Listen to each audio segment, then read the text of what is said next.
Hai, Assalamualaikum, semua sihat?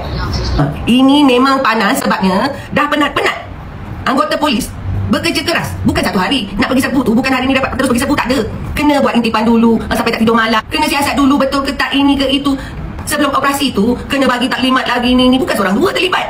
Tetapi bila dah dibuat tangkapan seramai itu, tapi sayangnya penat lelah anggota polis ini tidak berbaloi. Mereka tidak boleh dituduh di bawah undang-undang yang ada dekat Malaysia hari ini.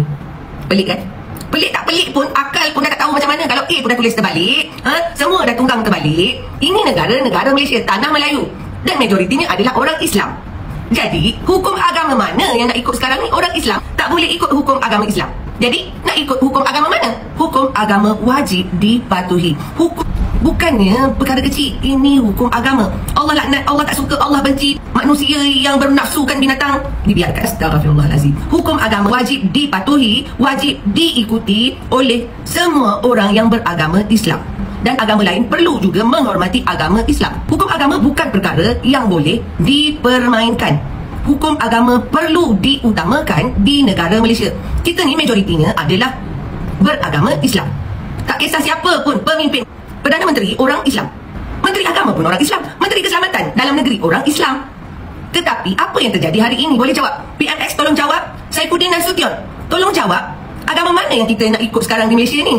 Saya tanya je Pakcik Saifuddin Nasution, apa yang nak jadi ni? Keselamatan, agama, hukum, halal haram. Yang ini memang satu perbuatan yang dilaknat. Saifuddin Nasution, Allah laknat perbuatan ni.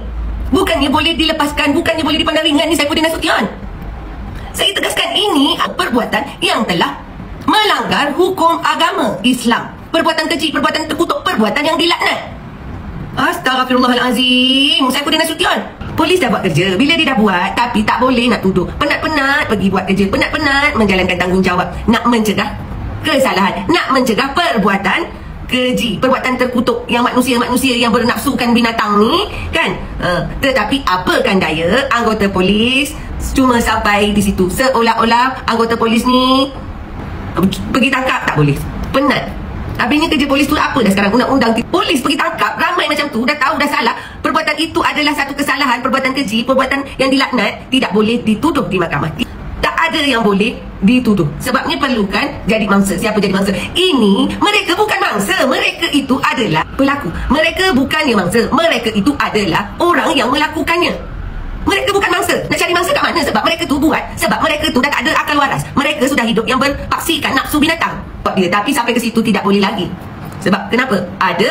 Dah tibalah masanya anggota polis ni dijadikan satu badan keselamatan tunggal. Kerana polis tidak boleh ada campur tangan. Anggota polis bukan alat untuk politik. Bukan. Anggota polis menjaga keselamatan. Tidak boleh dikontrol oleh mana-mana kuasa, melainkan kuasa polis. Itu saja. Tidak boleh ada campur tangan langsung politik di dalam PDRM. Jadi PDRM tidak boleh diletakkan di bawah kementerian. PDRM dan keselamatan tunggal. Barulah negara kita akan aman. Sebab polis ni sudah dididik, dilatih. Jadi yang menjadi anggota polis ni bukan setahun, 2 tahun, dah lama, belas tahun mereka jadi polis. Jadi jiwa mereka macam mana sekalipun ditolak ke ditarik macam mana pun, mereka sudah sebati. Mereka sudah diajar macam mana cara untuk menjadi pelindung kepada rakyat, kepada masyarakat. PDRM bukan musuh kepada rakyat. PDRM bukan musuh kepada masyarakat. Tetapi kalau ada campur tangan politik di dalam pasukan PDRM, negara kita akan huru-hara silap-silap nanti jadi seperti Sudan, seperti Palestin. Perbuatan terkutuk. Terkutuk tu Allah laknat perbuatan itu. Astaghfirullahalazim. Ketua pemimpin, Perdana Menteri, orang Islam, bukan orang Cina, bukan agama lain, orang Islam. Menteri-menteri, Menteri Agama orang Islam. Apa dah jadi dengan negara kita ni? Makcik nak tanya. Membiarkan manusia-manusia yang hidup dengan berpaksikan nafsu binatang nak jadi orang ke nak jadi apa? Mereka melakukan kesalahan, terang-terang perkara itu dilaknat, dibiarkan. Astaghfirullahalazim. Ya Allah, ya Tuhanku, kenapa perlu membebaskan orang yang melakukan kesalahan yang dilaknat oleh Allah? Allahu Akbar. Ya Allah, ya Tuhanku. Astaghfirullahalazim.